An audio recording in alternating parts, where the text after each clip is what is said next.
the 17th of March 2015, Israel held one of its most important elections to date. Rarely has the political divide between left and right been so emotional and high-tensioned. Rarely have the results of an Israeli election been so consequential to the future of Israel and what will become of Israel. Prior to the elections, early polls predicted that the left would rise to power and will be the end of Bibi's era. However, the actual results of the elections were very different. Bibi and his Likud Party had a landslide victory, and they are now in the process of forming their coalition government. To discuss these elections, their results and their implications, we have Adi Agasi.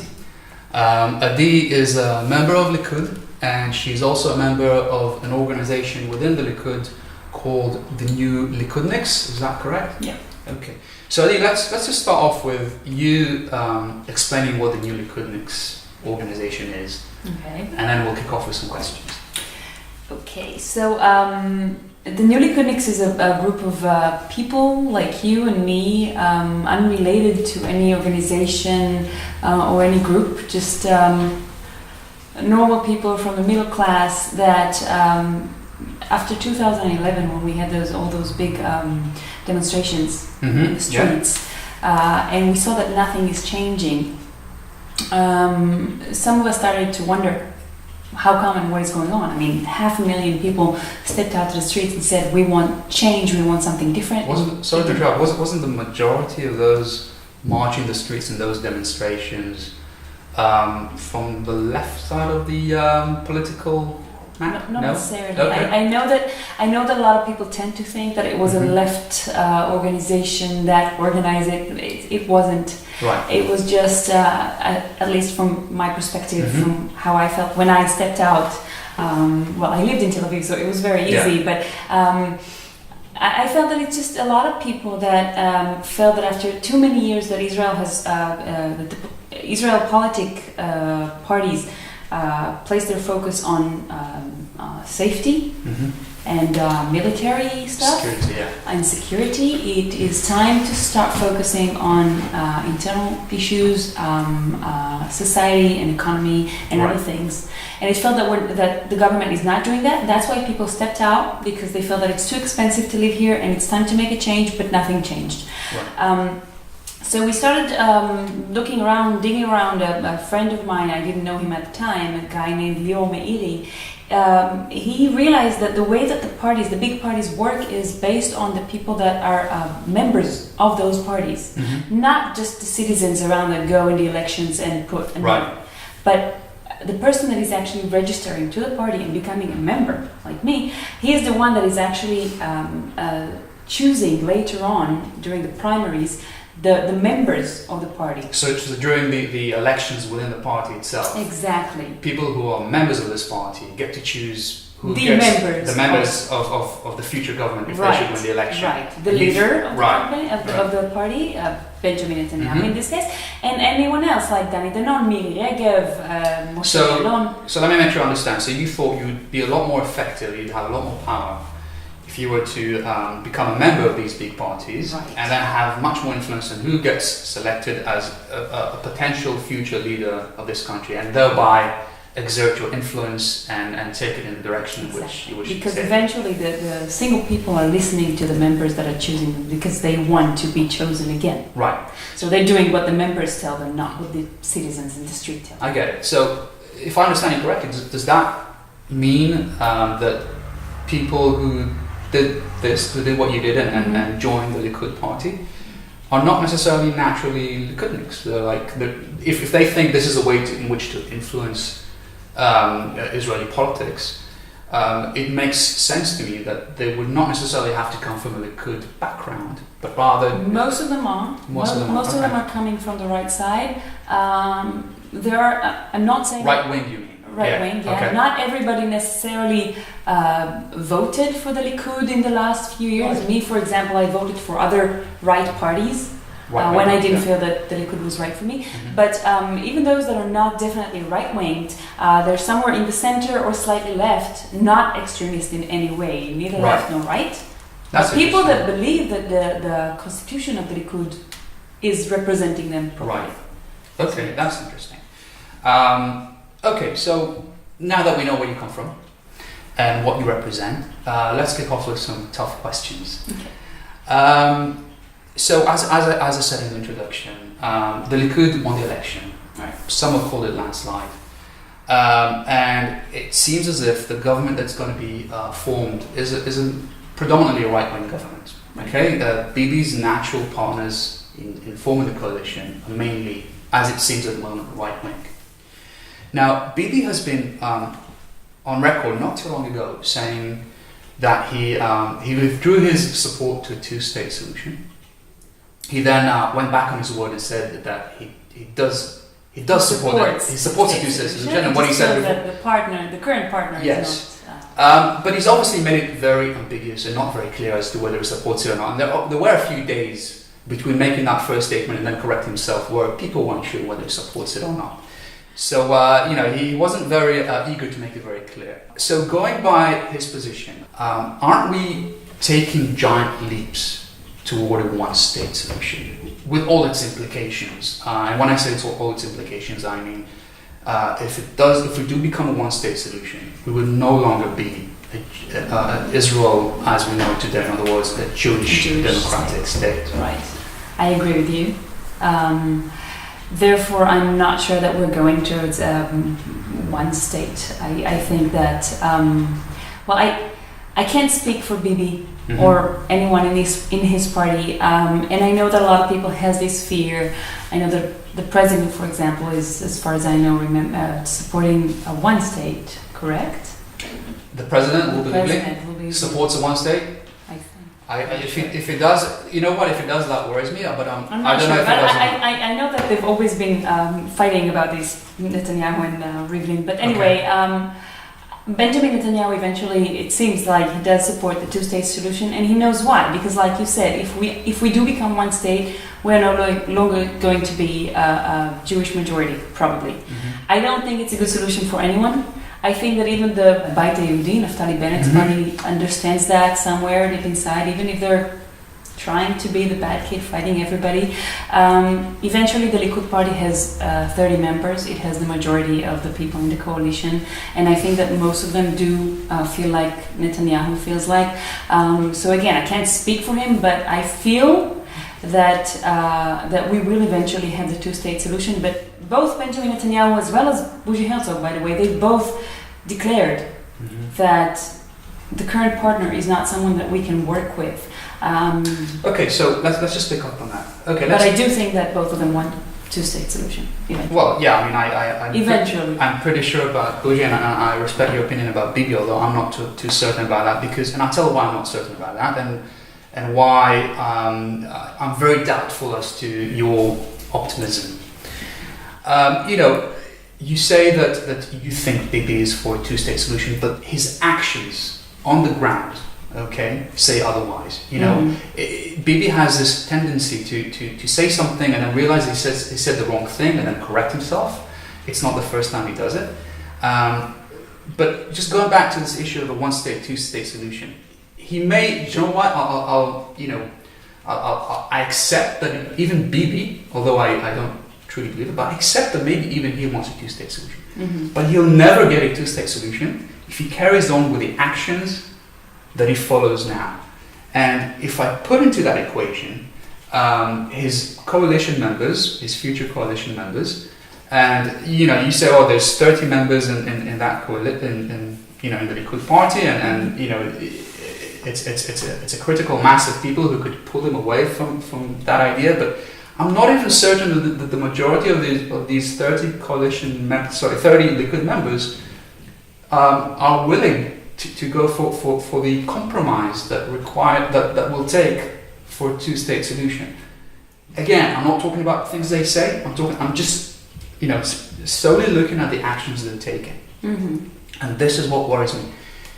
It's ironic because if you speak to Israel's worst enemies amongst the Palestinians, amongst the Arab countries. Their number one objective is a one-state solution.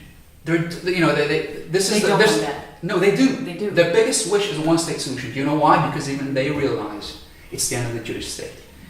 And it's ironic to me that it seems as if that the people on the far right of Israel, some of Netanyahu's future coalition members, and Israel's worst enemies have the same goal. I agree. And you said earlier that you also you fear that as well, but you don't believe. Look at the facts on the ground. It's not only that the two-state solution is probably not going to happen. It's dead and buried. Okay. I don't think it can be brought back, given the circumstances, given the situation. Well, given the current reality, it may not be available for us right now. I do believe that in the future it will be available. Even if with this government for the next 4 years, this particular coalition, Naftali Bennett is on record saying he's never, ever, ever going to give up a single centimetre of land. Well, Naftali Bennett has only 8 members in the coalition, and Lieberman has only 6, and him and Bibi are That's not 14 members. They're not on talking terms, but the Beit Yehudi and the Israel Beitenu are not necessarily working together because they have a lot of disagreements among themselves on religion issues. And then you have 30 Likud members and 10 members of Kahlon, and then you have Shas, who doesn't really care too much about those issues. Okay. And eventually, it seems like if we're looking on the past, it was much easier for right-wing governments to bring back land than left-wing, because the coalition, the right-wing coalition, was more supportive in such a painful steps. And eventually, yes, I know it doesn't look like this, but I do believe that we won't really have a choice. Eventually, Benjamin Netanyahu will face a situation where he would have to make a decision, and I know that he doesn't speak like that. He says what he knows that his voters want to hear, and he's doing what he knows people want to see him doing. But when it comes to the bottom line and actually taking the steps, just like Ariel Sharon had to give back land and do a very painful step in order to improve things. By the way, it didn't really help, but he did that. Yeah. Benjamin Netanyahu will have to do that eventually. We all know that in the back of our mind. Well, yeah. I mean, the difference with Sharon is that Sharon had slightly different coalition members that I think were easier to work with in terms of giving back land. But okay, so you don't think that the two-state solution is dead, and I do, and probably we're not going to resolve that just now. Okay. Now, you mentioned religion earlier. I think there's like 3 main issues that I fear with the right-wing government. The first of which we discussed was one state versus a two-state solution. The second is really religion. And the third is the Arab citizens within Israel. So let's talk about religion. Okay. Now, the Likud's, again, natural partners, or I'll say it differently, the religious parties are more affiliated with Likud rather than with the left. So not necessarily. Beit Yehudi does, but when it comes to Shas and Agudat Israel, the Shas are going to be in the coalition now, aren't they? Right, but the ultra-orthodox parties can go in coalition both with the left and with the right, as long as they get what they want. Yes, but they. So every government, whether it's left or right, would probably suggest something for them, because for them, as long as they get what they need, it doesn't really matter. I agree, but I think Bibi has got a record of being more inclined to give them what they want, and so it makes for a more stable coalition. It makes sense, yes. Well, so and this is the situation we're at now, and so religion. To me, that is just as much to have in our society. And when I say religion, I'm specifically talking about the ultra-orthodox religious society within the Israeli society. I don't know how many people outside of Israel know this, but this is a society which the majority of which probably does not hold a steady job, does not serve in the army. Most of there's some exceptions, obviously, both to those I will express my opinion about that. Sure. And a right-wing government, as I said, Bibi is inclined to give them what they want, have them in the coalition, and cement that relationship. A relationship where within the Israeli society you have a sector which has a very high percentage of people not working, a very high percentage of people not serving the army. They are a great weight on everyone else's shoulders.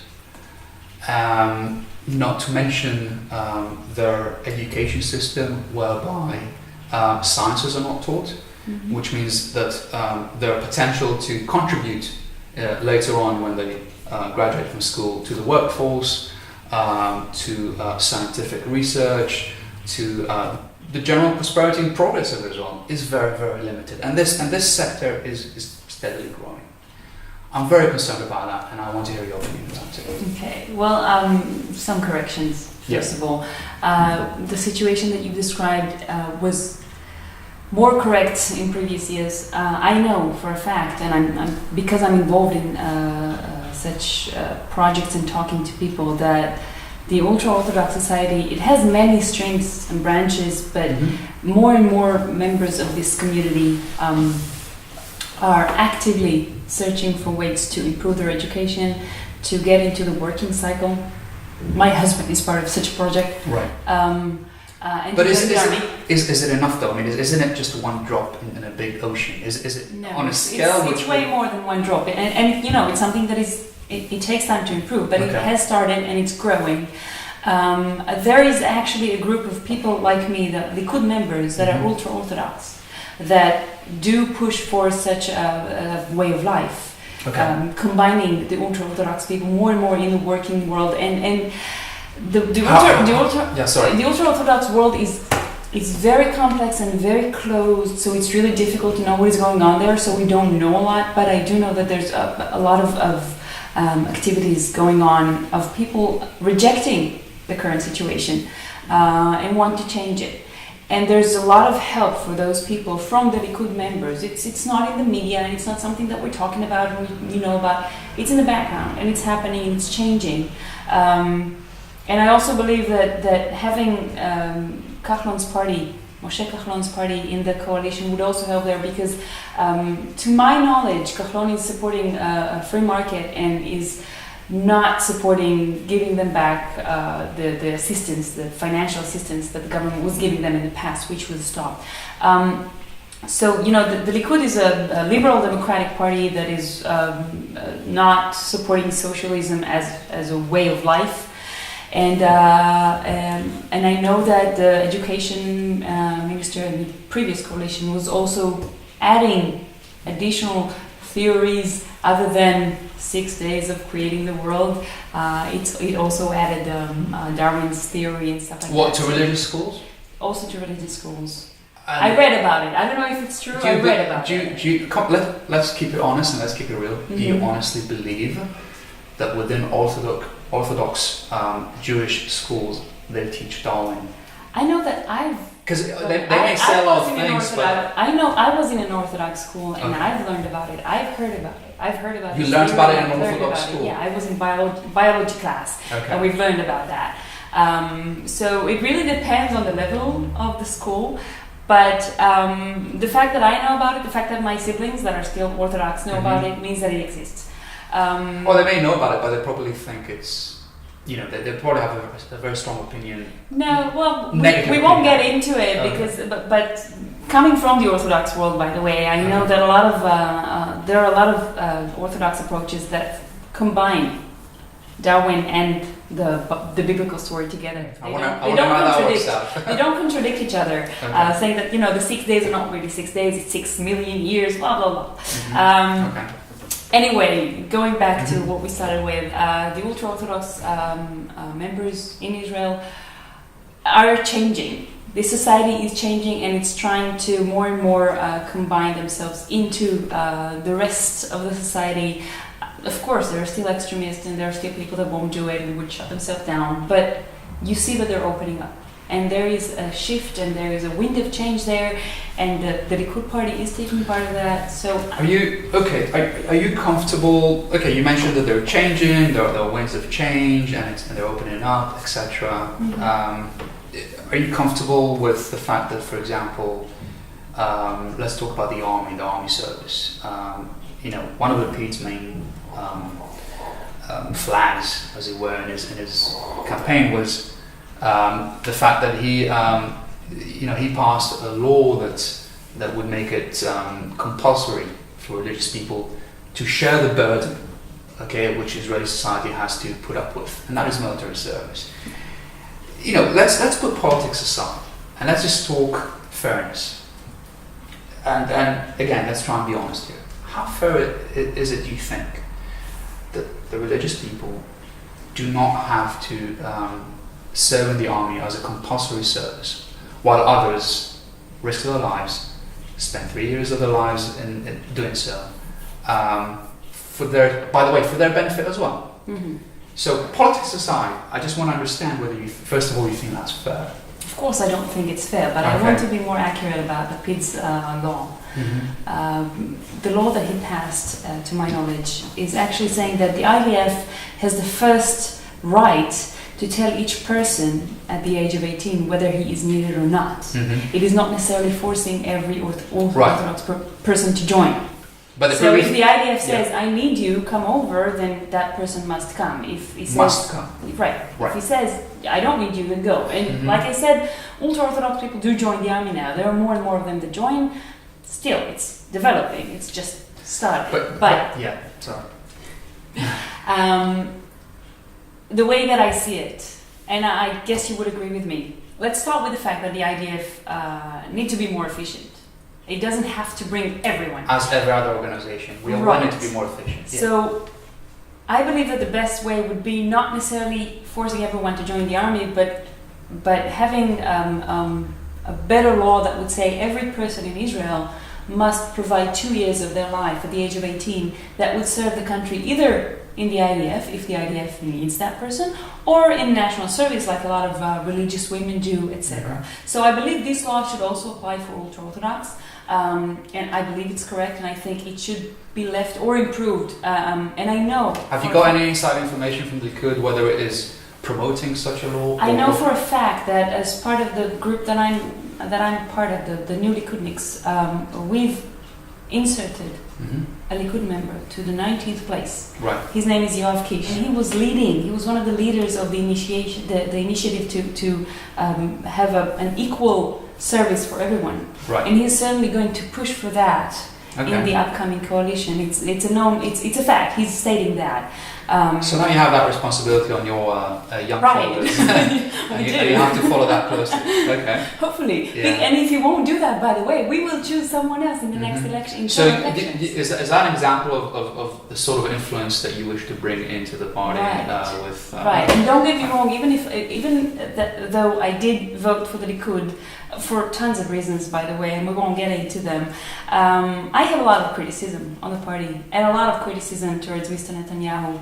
I think that the Likud, the reason I joined is because the Likud kind of lost its way. The constitution of the Likud says that it's a liberal democratic party which provides equal rights to everyone regardless of their skin color, their gender, their sexual preferences, or their religion. So both Arabs and Jews must have the same rights, and this is what the Likud originally stands for.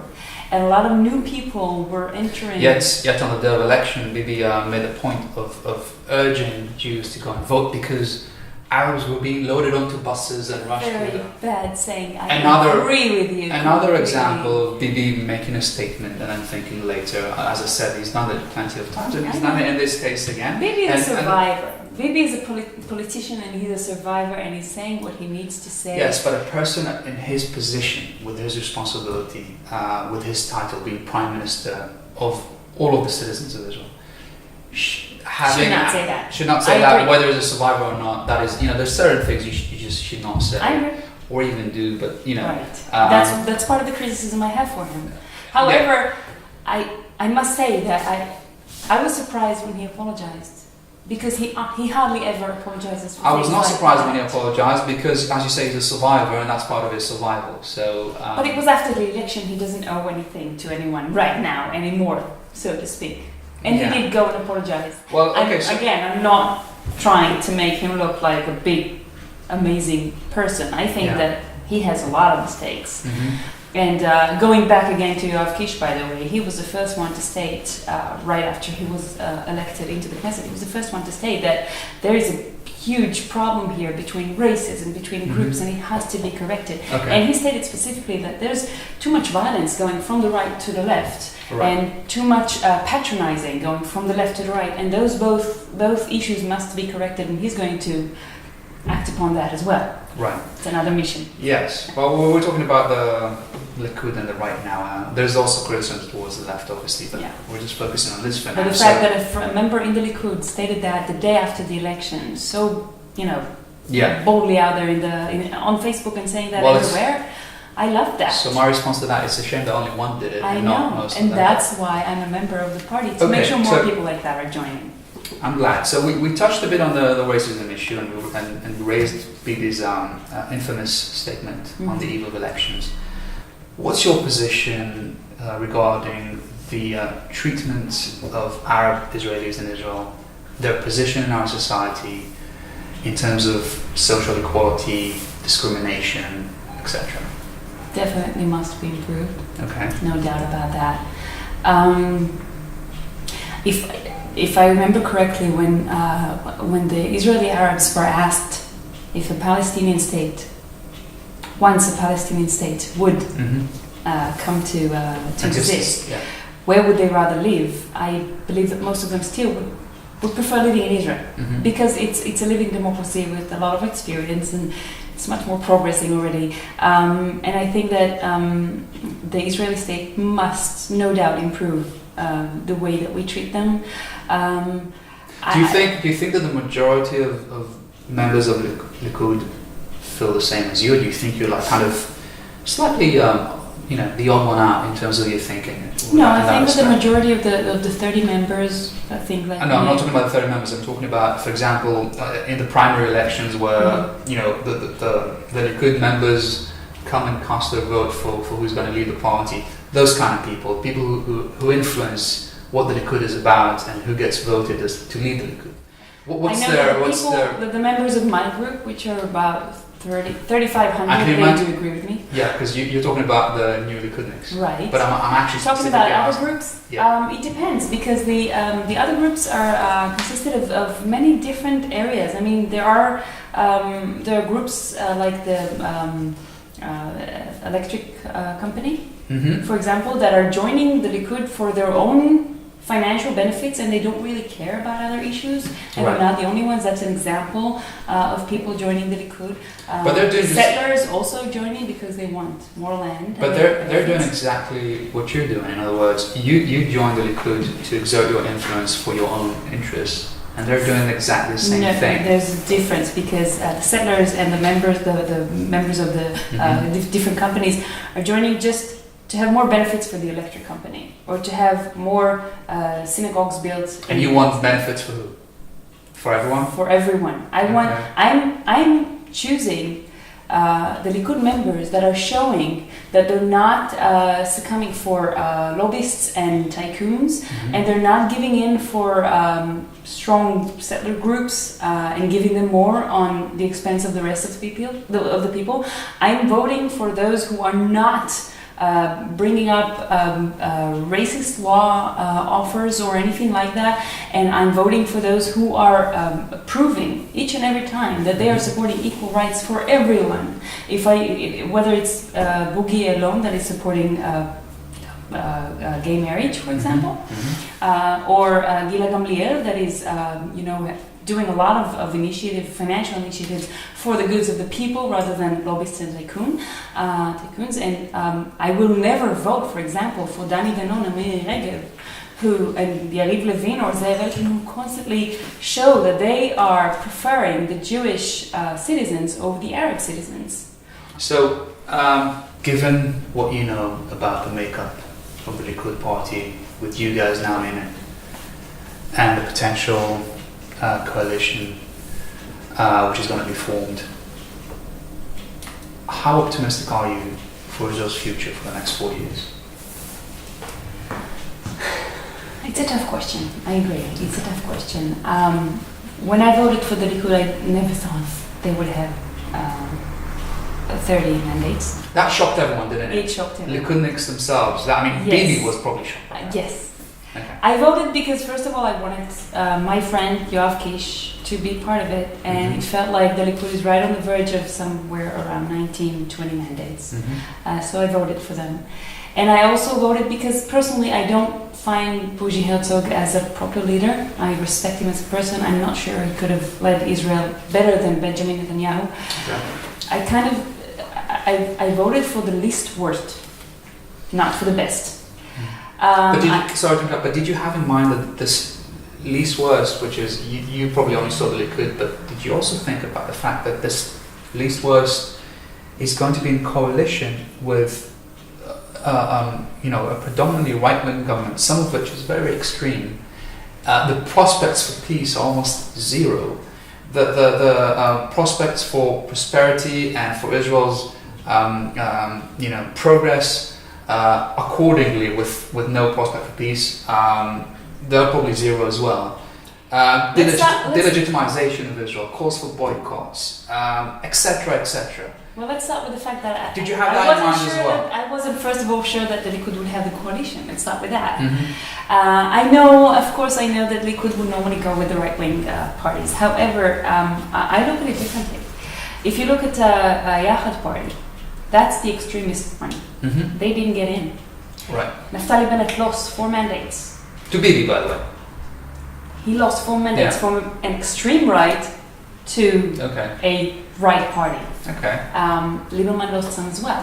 Kahlon, which is closer to Netanyahu and the Likud in his opinions, won 10 mandates. I think that Mr. Lapid should have give up his ego and join the coalition, but that's another thing. So the way I see it, it's not as it's less extreme than it was. Extremist people were left out, and prior to that, Moshe Feiglin, which is also extremist in his opinion, was left out of the Likud, partly because of us. So the way I see it, it's right-winged, but it's not as extreme as it was. I don't know what to tell you about the future. I have no idea. It was the same if it was the left winning. I disagree. However, in my opinion. Yeah. But because I think that the left would, ask for more taxes and would give up land more easily and would risk us more like it was in the past. I don't really know. I'm just guessing like anyone else. But I'm quite optimistic, way more than it was in the previous elections. Honestly, way more. The only optimism I've taken away from what you said was the fact, and it is true that some of the more extreme, people will find this hard to believe, but it's actually more extreme than what is in the coalition now. And those very extreme parties were actually kind of wiped out from the political map. So in that respect, I take that optimism away. But I have to say, I have no optimism whatsoever as a whole for the future of Israel, at least for the next 4 years. But maybe miracles happen. So let's just wrap it up there. Thank you very much. It's been fascinating. Thank you.